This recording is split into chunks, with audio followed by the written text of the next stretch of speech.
Namaskar. A warm welcome to World News and Indian Perspective on All India Radio. This is Pallavi Manchanda bringing glimpses of the major developments of the day from across the globe. Over the next half an hour, we shall bring you the latest from the world of politics, economy, sports, entertainment and more. First, the headlines.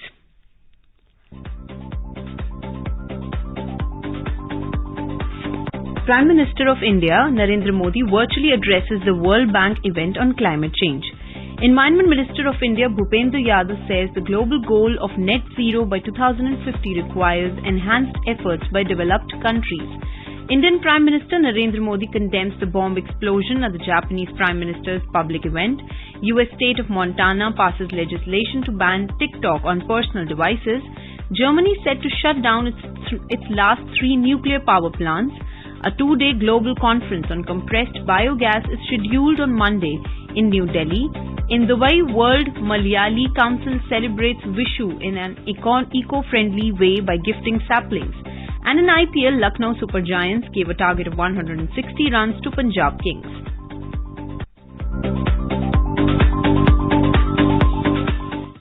Montana becomes the first US state to pass legislation banning TikTok on personal devices. TikTok has been accused of posing a national security risk through data gathered from users. The bill, known as SB 419, passed by a vote of 54 to 43. It cites a number of concerns about TikTok, including alleged surveillance from the Chinese government and encouragement of dangerous activities among young users. The legislation makes it illegal for app stores to offer TikTok. It, however, excludes the present users of the app. It's signed into law by Governor Greg Gianforte. The ban could come into effect in January 2024. Mr. Gianforte, a Republican who previously banned the app on the devices of government employees, is expected to sign it. ByteDance, the company which owns TikTok, said it will fight against the bill. Violations of the bill could carry a penalty of up to $10,000, which would be enforced by Montana's Department of Justice. The penalties apply to companies rather than individual users. Governments around the world, including in the US, have moved to restrict government employees from using TikTok on official devices.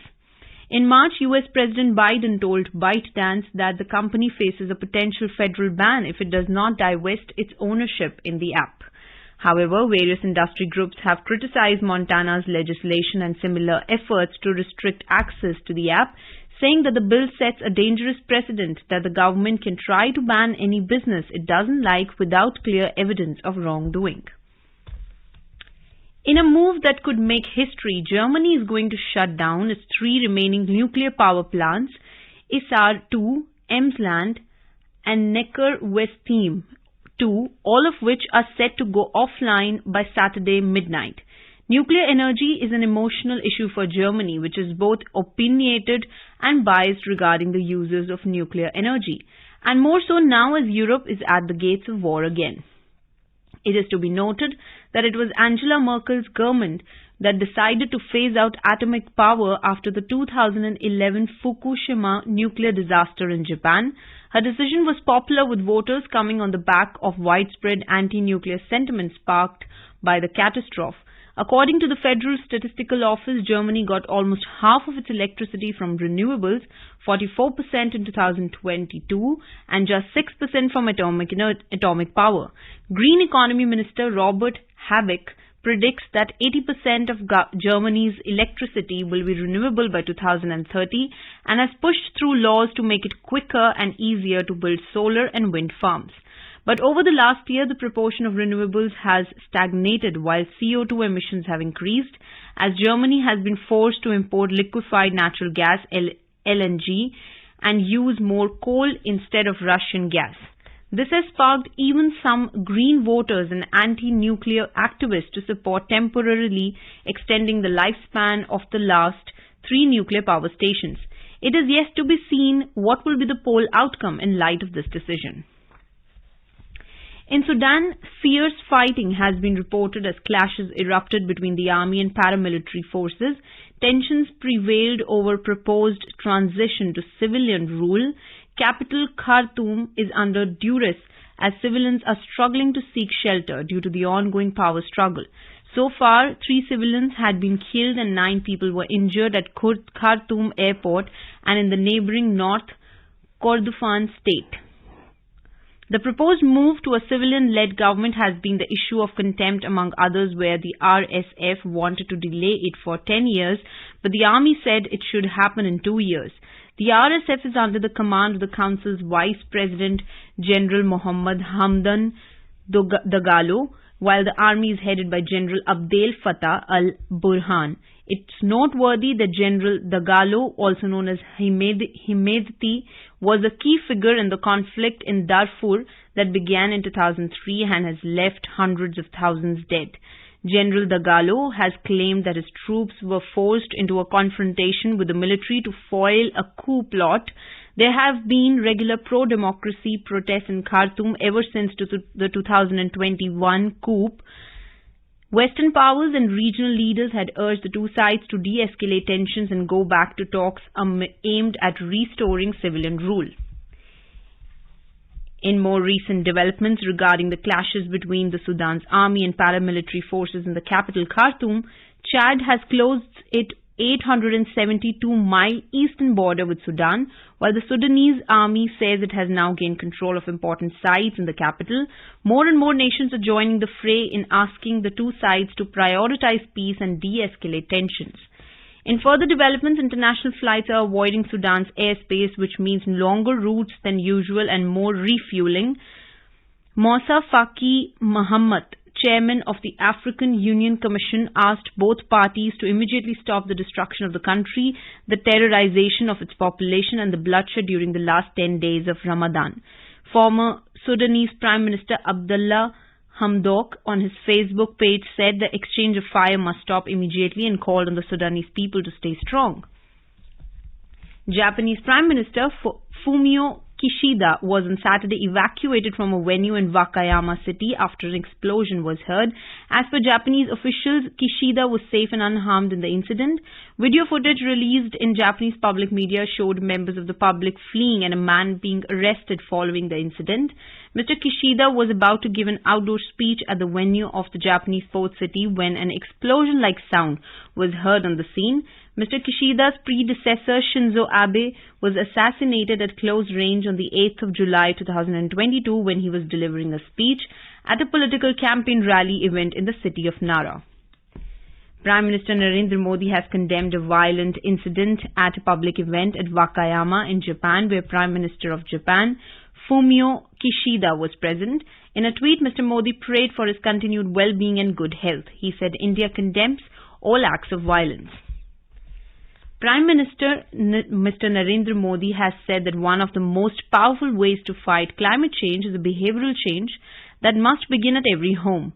Mr. Modi was addressing the World Bank event Making It Personal, How Behavioral Change Can Tackle Climate Change virtually.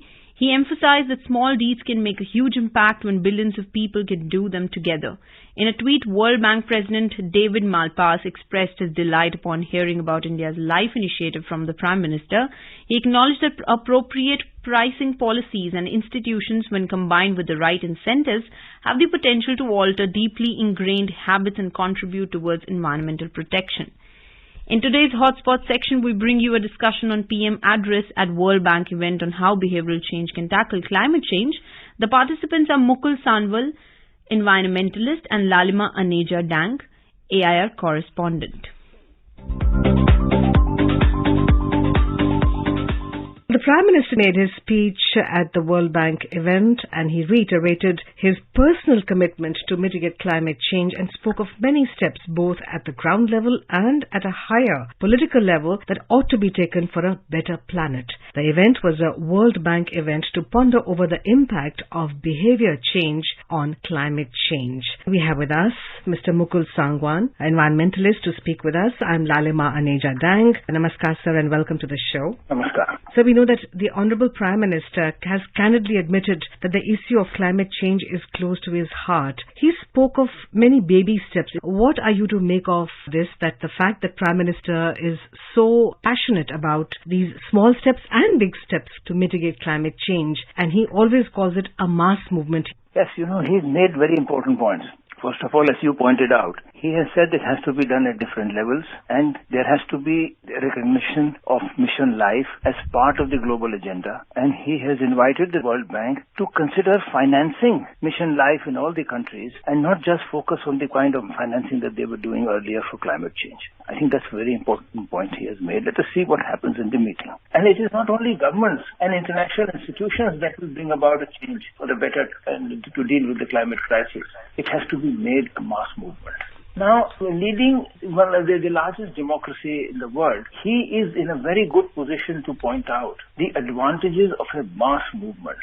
And he specifically quoted the LED bulb example, which I think is a unique in throughout the world. Without subsidy, without regulation, change has taken place. LED bulbs have been adopted by the people because they realized that it was giving the same light for much less power consumption. And even though it was a little costly in the beginning, over the period of its life, they were actually saving money without sacrificing their level of living, the standard of living. Now, that is the crucial point that he made as an example. After a short speech, he just has to raise the points. When you look at it in depth, what does this mean? It means that you can make a behavioral change for the climate without any subsidy or regulation and without affecting your lifestyle. So it's not just about greening, that you replace coal with wind and solar, but you have to make a behavioral change because you have to reduce the demand.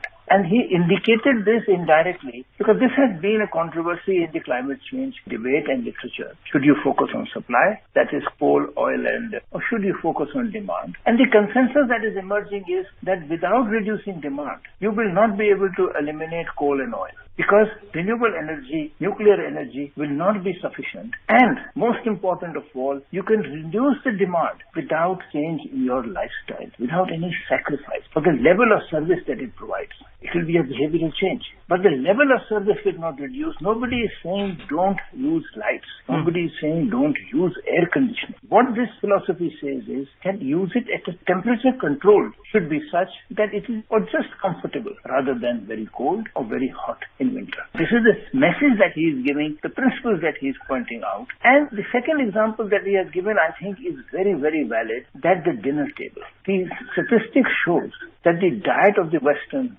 particularly in the United States, is very rich in meat. It is more than 3 or 4 times the recommendation of the WHO of a healthy diet, and half of that is wasted. And the beef and the meat that they eat is not range-fed, it is stall-fed. A lot of the grain that is produced goes to feeding animals, which is then converted into meat, which comes into table, and half of that is wasted. The other aspect of the dining table is in the West, that they prefer, because of their wealth or because of the way they organize their system, they prefer products throughout the world. Throughout the world, they will expect apples, strawberries, bananas, guavas, oranges to be available. It requires a lot of energy for transportation, it requires a lot of energy for preservation, air conditioning, and a lot of it is wasted. As against that, we are not eating meat to that degree. We are relying on local produce, seasonal produce. So we are just as comfortable. We have just the same kind of minerals and vitamins and nourishment. But it is a matter of our behavior or the way we look at things.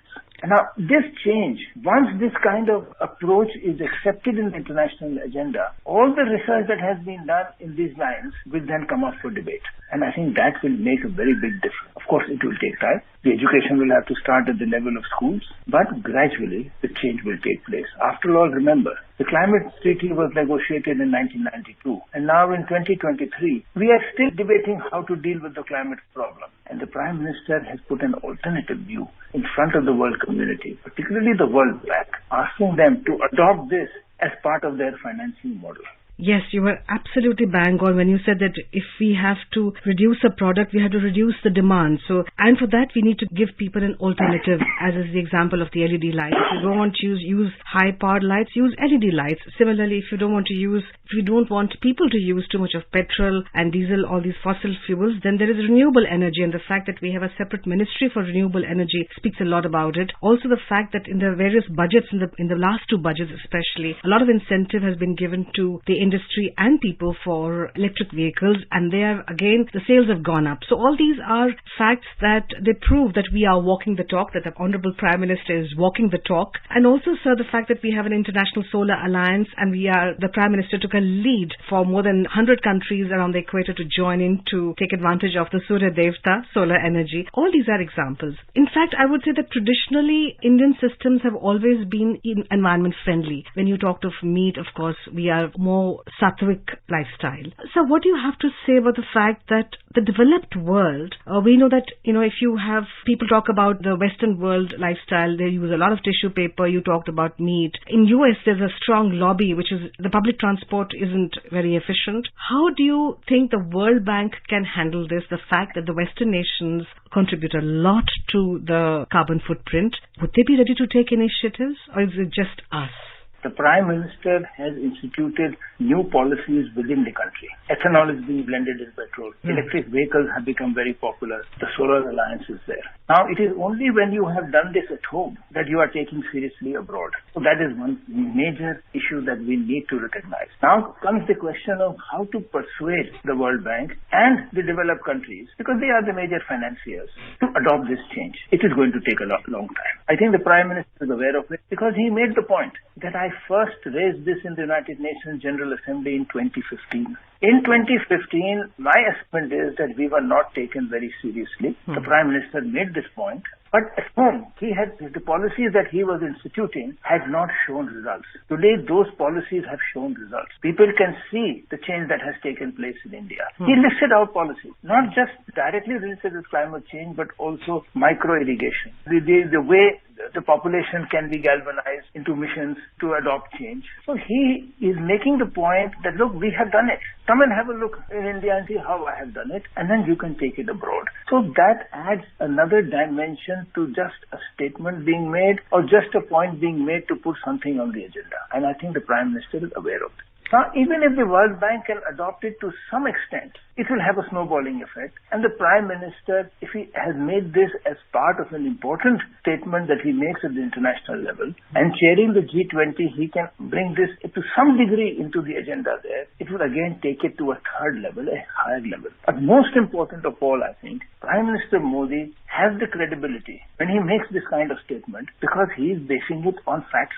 on the ground in India. Yes. And what he is saying is also supported by scientific research. The only issue was, as you have pointed out, so far people were hesitant to put it on the international agenda because the developed countries were not going to support it to the extent that one would expect them to support it. That again, India has come to a level now where India can tell the developed countries that, look, don't preach to me. Let us look at an agenda that has worked and that can work for you and work for me. And instead of seeing the climate negotiations as something adversarial of us against you, let us look at the climate negotiations or climate discussions as something cooperative, where we learn from each other's experience. I think that is the most important message that will come out of what the Prime Minister has pushed. It could mark a change in the way the world looks at climate change, not in terms of we versus them, but in terms of people sharing experience around an idea that is relevant for everybody. Well, moving on, sir, how do you think that global institutions, the Honorable Prime Minister said that he expects the World Bank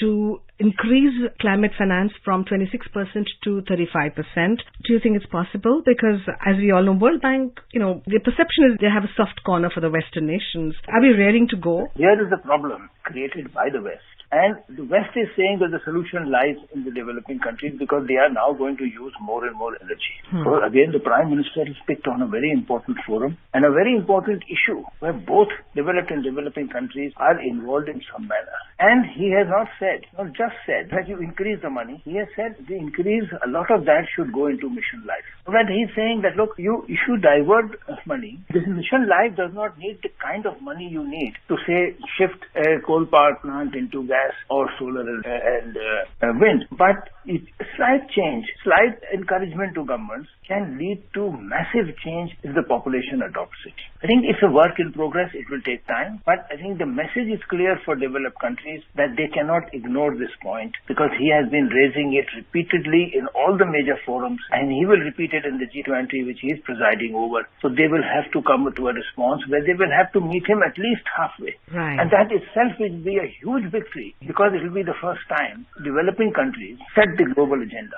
on an issue which concerns everybody. I think the implications of what the Prime Minister has done are huge, and we will find out in the coming years or even coming months that this impact has actually changed the way international relations were taking place, because the most important problem that is facing today of climate change is likely to be dealt with more effectively in a different manner and taking into account the concerns of the developing countries. Right, so we end up with some bit of positive and negative news. Positive that a school in Delhi has started millets and millet products in the canteen, and the children are influenced. We know that we've influenced in our entire generation for millets. And the bad news is that El Nino is looming large, and Punjab, Haryana, Delhi at 40 degree mercury soaring to 40 degrees in these places. So we have to be careful. We are poised for a big role ahead in the international arena, thanks to our Honorable Prime Minister. Thank you, Mukulji, for talking to us. Thank you very much, sir. Thank you.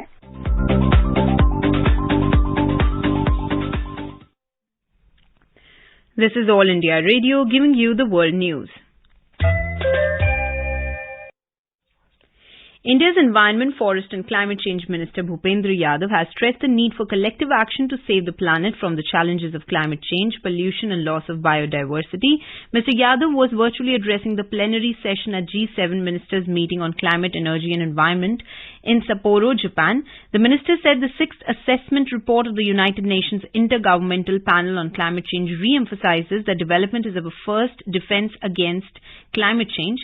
Mr. Yadav said the global goal of reaching net zero by 2050 requires enhanced descaling of emissions by the developed countries, as this will provide space for countries like India to achieve the development required for its people, alongside necessary defense against the impacts of climate change, environmental degradation and pollution. In Dubai, the celebration of Vishu, the traditional New Year festival of Keralites, this year is a beautiful amalgamation of tradition and modernity. The World Malayali Council has marked the festivities of Vishu with a special emphasis on environmental consciousness this year. The Malayali community traditionally celebrates Vishu by exchanging token amounts of money known as Vishu Kenitham. This year, however, the World Malayali Council inaugurated the festival with a meaningful twist. In lieu of the customary monetary offering, the council initiated Vishu Thainitham, which translates to Vishu sapling gift. The council's office bearers took the lead in kickstarting this eco-friendly celebration by gifting a sapling to the Consulate General of India, Dr. Aman Puri. A two-day global conference on compressed biogas will be held in New Delhi from Monday. Petroleum and Natural Gas Ministry said the theme of the conference is towards progressive policy framework for a robust CBG foundation and growth. The objective of this conference is to apprise the industry regarding the initiatives taken by the central government for the development of the compressed biogas industry and to identify the areas where policy modifications are required. Shillong is all set to host the 2 days G20 Space Economy Leaders meeting to be held on 17th and 18th of this month. G20 Sherpa Amitabh Kant, Union Minister of State in charge, Prime Minister Office Dr. Jitendra Singh and Chief Minister Conrad K. Sangma will be attending the inaugural function. Preparations are in full swing at Dharamshala of Kangra district in Himachal Pradesh to host the 2-day G20 summit on 19th and 20th of this month. The latest research and innovations under the theme Research and Innovation Initiative Gathering will be discussed in this meeting. And now we bring you the G20 roundup for the past and upcoming week. G20 India 2023. One Earth, one family, one future.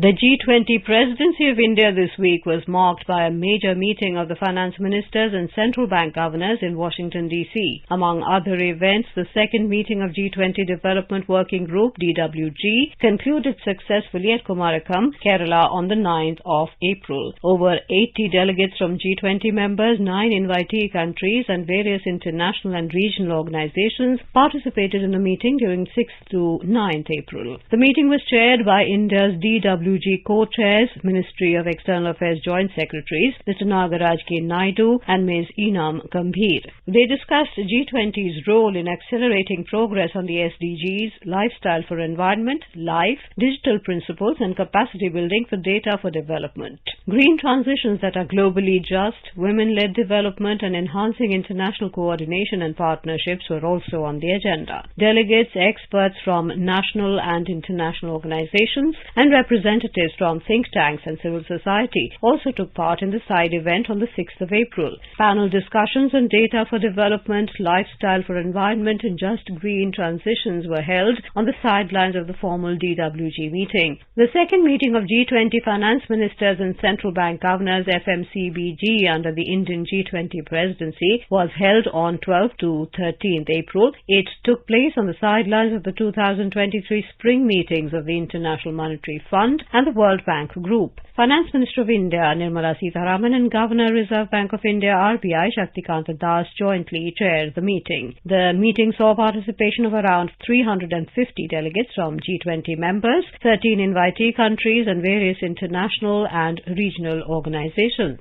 The meeting was organized in 3 sessions covering the global economy, international financial architecture, sustainable finance, financial sector, financial inclusion and international taxation. They took stock of the progress made by the various work streams of the G20 finance track on the deliverables from the February G20 meeting. It also includes the chair's summary and outcome document and to seek guidance on the way forward. On the margins of the G20 finance ministers and central banks governors meet, high-level side events were held. The second session of the second global thematic webinar was organized on the theme of harnessing living heritage for a sustainable future by India's Culture Working Group in association with UNESCO, was moderated by Mr. Niels Fiesje, WHO, on the 13th of April. The session featured 15 speakers including 7 G20 members, 4 guest countries and 4 international organizations. In the webinar, the critical role of living heritage in education and its importance as a source of knowledge and capacity building were underlined. The third and fourth webinars of the series will be held on the 19th and the 20th of April. Among the upcoming events, the second Health Working Group meeting will be held in Goa from the 17th to the 19th of April. The second Digital Economy Working Group meeting is scheduled in Hyderabad from 17th to the 19th of April. A meeting of agricultural chief scientists has been organized in Varanasi from 17th to the 19th of April. Virtual session on the theme of promotion of cultural and creative industries and the creative economy will be held on the 19th of April. Besides, a virtual session on the theme of leveraging digital technologies for the protection and the promotion of culture has been planned on the 20th of April. G20 India 2023. One Earth, one family,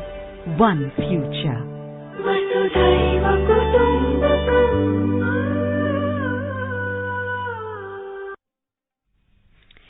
In IPL cricket, the match between Punjab Kings and Lucknow Super Giants is underway at Ekana Stadium, Lucknow. Punjab Kings won the toss and opted to field. Lucknow Super Giants gave a target of 160 runs to Punjab Kings. Punjab Kings were at 115 for 5 in 15.1 overs when the reports last came in. Earlier in another match, Royal Challengers Bangalore defeated Delhi Capitals by 23 runs at the Chinnaswamy Stadium in Bangalore this evening. A quick look at the headlines once again. Prime Minister of India Narendra Modi virtually addresses the World Bank event on climate change. Environmental Minister of India Bhupendra Yadav says the global goal of net zero by 2050 requires enhanced efforts by developed countries. Indian Prime Minister Narendra Modi condemns the bomb explosion at the Japanese Prime Minister's public event. US state of Montana passes legislation to ban TikTok on personal devices. Germany set to shut down its last 3 nuclear power plants. A 2-day global conference on compressed biogas is scheduled on Monday in New Delhi. In Dubai, World Malayali Council celebrates Vishu in an eco-friendly way by gifting saplings. And in IPL, Lucknow Super Giants gave a target of 160 runs to Punjab Kings.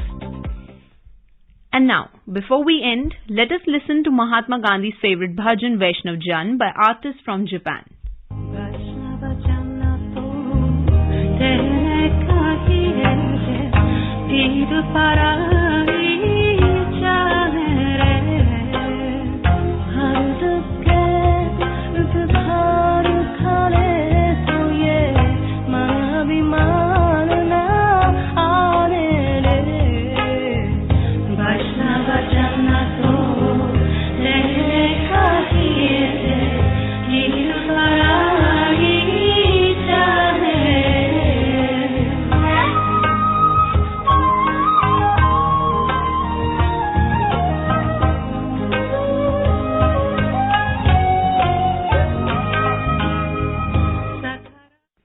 And with that, we end this bulletin. We will be back at the same time tomorrow with the next edition of World News.